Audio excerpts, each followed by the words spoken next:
Being the eldest son means you get everything, right?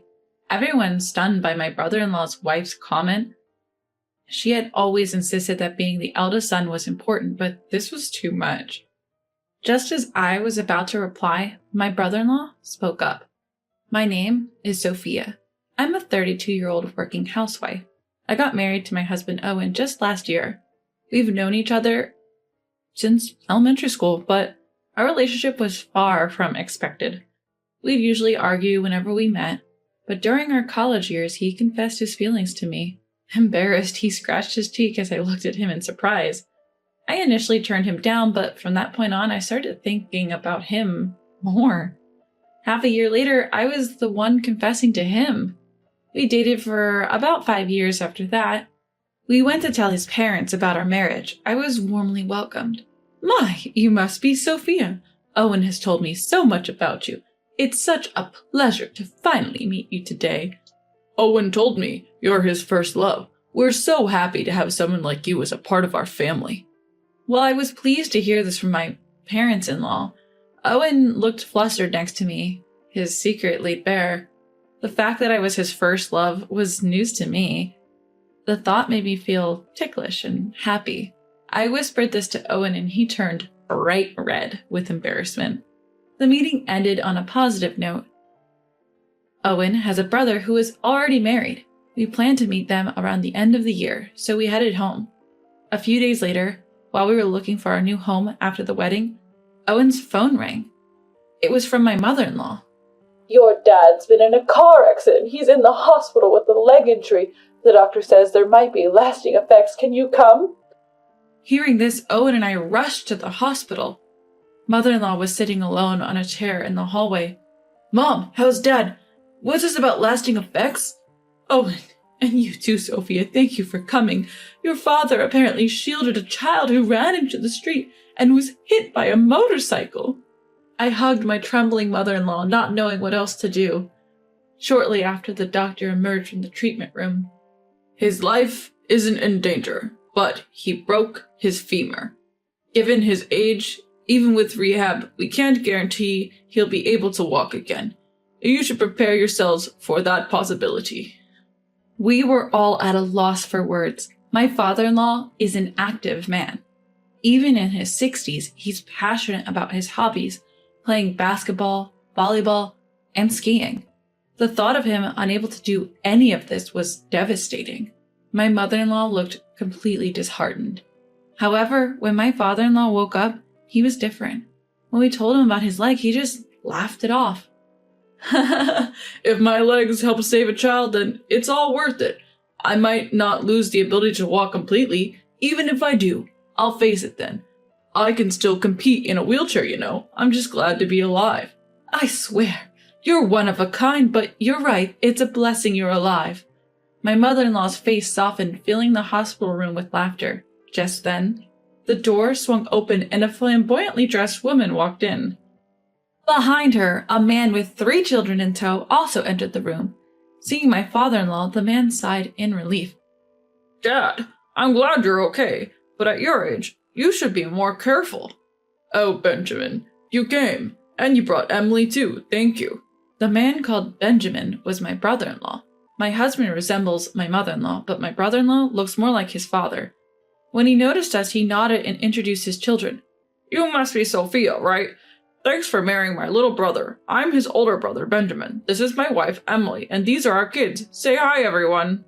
The children greeted us one by one. I returned their greeting, and the atmosphere in the room turned pleasant, except for one person, who looked unhappy.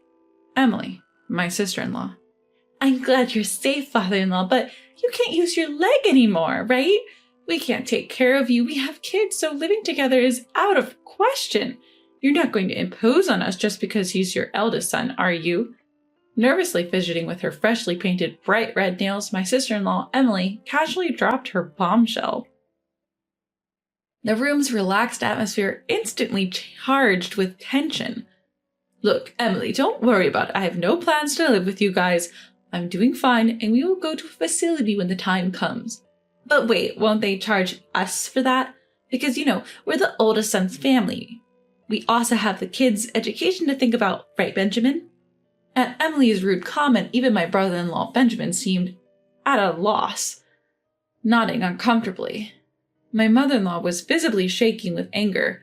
I glanced at my husband and then spoke up. "Hi, Emily. Nice to meet you. I'm Sophia, Owen's wife. Let me handle the situation with my mother-in-law. I mostly work from home, so if she stays with us, caregiving won't be an issue. We won't charge you just because you're the oldest son's family." "Oh, really? That is such a relief. Nice to meet you." Seeming satisfied, Emily announced it was time for her salon appointment and left.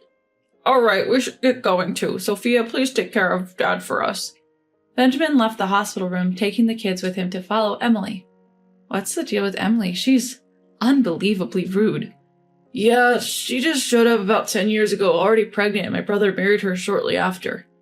Even my in-laws didn't seem to know how Benjamin and Emily met or started dating. After they got married, they lived close to the family home. They'd drop their kids off and go out. But whenever they were asked for a favor, Emily always refused, complaining about them being the oldest son's family. But when it suited her, she emphasized that point. Mother-in-law, father-in-law, I wasn't speaking on impulse earlier. Owen and I discussed this on the way to the hospital. Right, Owen? Exactly. Sophia suggested it. We haven't settled on a place yet, and a house next door just went on the market. We're thinking of buying it and building a home that accommodates both families. It'll be accessible for you, and we'll cover the costs. Both my mother-in-law and father-in-law were delighted with our proposal. We quickly moved to secure the land. Luckily, both of us have stable incomes, so we passed the financial check easily. Soon after, we began plans to demolish the existing home and build a new two-family house. I suggested a design where we share the kitchen and water facilities. However, mother-in-law had some reservations. If we do that, selling the house later could be a hassle, or so I've heard. When we're gone, you won't need both parts of the house, right? It's better to have the option to rent it out. Also, we'll contribute financially, half of the down payment and half of the remaining mortgage. Put it under both Owen and Sophia's names. Owen will inherit it after us anyway, so it makes sense to keep it in both names. That way it won't be a part of any inheritance issues. Grateful for mother-in-law's thoughtfulness, we decided to build a fully separate duplex. While it was under construction, we stayed in an accessible condo. Living with parents-in-law was surprisingly stress-free, and every day was enjoyable. Just a few days before moving into the new house, brother-in-law's family showed up unannounced at the condo to visit father-in-law. Brother-in-law's wife, making herself comfortable, commented while sipping the tea I made. "Hey, mother-in-law, isn't this a bit much? The house is a fully separate duplex, right? I've considered the same thing." What are you talking about? Sophia and Owen are building this for us. We have no plans to live with you now or in the future. You can't handle caregiving tasks anyway, so don't worry about it. Mother-in-law's explanation didn't seem to satisfy brother-in-law's wife. Not hiding her dissatisfaction, brother-in-law's wife started voicing her thoughts. "Look, in the end, Benjamin will inherit the family home, right? Then it's obviously better if we live there from the start, and 5 bedrooms for just Owen and Sophia is excessive. We have 3 kids, and it would be just right for us. Our current place is too cramped, so it'd be a big help, right? So we'll take the left side, and mother-in-law can have the right side." By the left side, brother-in-law's wife meant the part we were supposed to live in. We had planned for the possibility of needing full-time care in the future, so the ground floor had 3 bedrooms, with 2 additional rooms on the upper floor. The ground floor was for guests and father-in-law, and we had all agreed on this layout. Yet brother-in-law's wife assumed that they would use it. So if you're going to live there, you'll cover all the construction costs, right? And you'll also handle the caregiving? That was our plan when we built the place. What are you saying? All of you are supposed to be on the right side, right? If caregiving is involved, cohabitation is essential.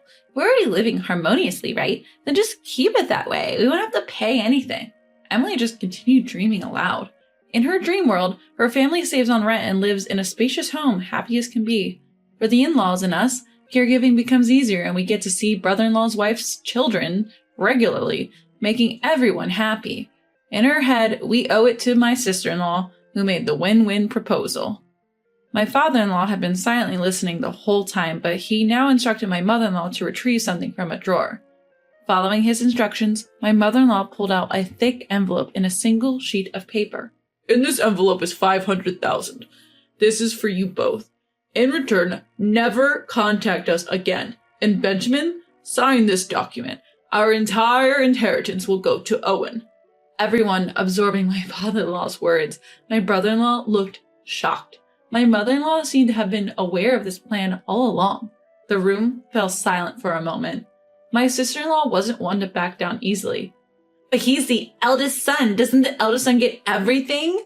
Everyone was stunned at her audacity. She always insisted that the eldest son was the most important, but this was too much. Just as I was about to retort, my brother-in-law cut in. Enough is enough. Not just with my parents, but also with my brother and his wife. I can't go on with you anymore. Let's divorce.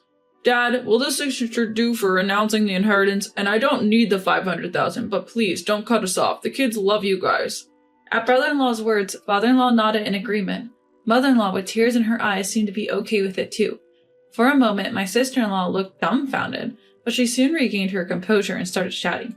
Who do you think you are? Fine, let's get a divorce, but you'll pay me alimony in court. What are you talking about? You're the one who will have to pay alimony. My brother-in-law said, pulling out an envelope from a large bag. It contained a photo showing my sister-in-law arm in arm with another man entering a hotel. Her face turned pale at the sight of it. He continued, unfazed. I knew you were cheating for a while now. When I looked into it for the divorce settlement, I was shocked. Your affair partner didn't even know you were married. Even had an engagement going. He's really angry, planning to claim compensation in the divorce trial. What, you told him? You're ruining my new start. What? Everyone just enjoys bullying me? I won't forgive ruining my engagement. Facing his wife's sudden anger, brother-in-law handed her the divorce papers. If you give me custody and our savings, I don't need alimony or child support. I'm sick of your cheating and your spending. Please just divorce me. If you're that desperate for a divorce, fine, but don't come crawling back to apologize later. Live with your regret. With that, my brother-in-law's wife signed the divorce papers and left the house. Dad, Mom, and Sophia, and Owen too. I'm truly sorry for all the trouble caused by not stopping Emily. My husband comforted his apologetic brother and looked at father-in-law. We love our grandchildren too. We plan to help out with the kids. Exactly. To be honest, we made our decision thinking you and Emily were on the same page, but we see now that you're not. Yeah, I've been thinking. Maybe we don't have to go as far as disinheriting. At this, brother-in-law shook his head. He mentioned they'd already rented a nearby house and planned to get by mainly with the kids, relying on the family only when absolutely necessary, before leaving with the kids for an appointment with the lawyer. Afterward, brother-in-law and his wife divorced. The wife apparently sought support from her affair partner. However, the irate affair partner claimed engagement-breaking compensation. And what's more, they met at a singles event. She's now banned from that group after they found out she was married. Her strict family has disowned her for what she did. She came to plead with brother-in-law one more time. But the parents-in-law refused to tell her where he moved. Deflated, she trudged back home alone. My brother-in-law is doing well, starting anew with his kids. It turns out his wife wasn't much of a homemaker, but he and the kids have been managing the household just fine on their own. His kids are extremely well-mannered and responsible, and they're doing their best to support their busy dad. When they visit my husband's parents, they make it a point to stop by our place, and we've started cooking together. Lately, they even started calling me sister. As for my father-in-law, his post-surgery recovery is going remarkably well, and his rehab is right on track. He's regaining his ability to walk, and the doctors are surprised at his rapid recovery. My mother-in-law mentioned they're not planning on living with us for now, to which I replied, that's too bad. On my end, a year after we moved, I found out I'm pregnant. It's still early days, but when we told my husband and in-laws, they shed tears of joy. Since we had to postpone my father-in-law's get-well-soon party due to the move, we decided to combine it with a baby celebration. It might be a bit early, but their happiness makes me happy, so why not? My husband recently got promoted and received a pay raise. I'm mostly working from home and plan to work as much as possible before the baby comes. Because of this, we've made good progress on our mortgage payments. Truth be told, I'm actually looking forward to living with my in-laws in the future. When I shared this with my mother-in-law, she got teary-eyed and thanked me, which made me a bit bashful. We're all looking forward to welcoming this new life into our family, and I can't wait for all the joy and liveliness the future holds for us.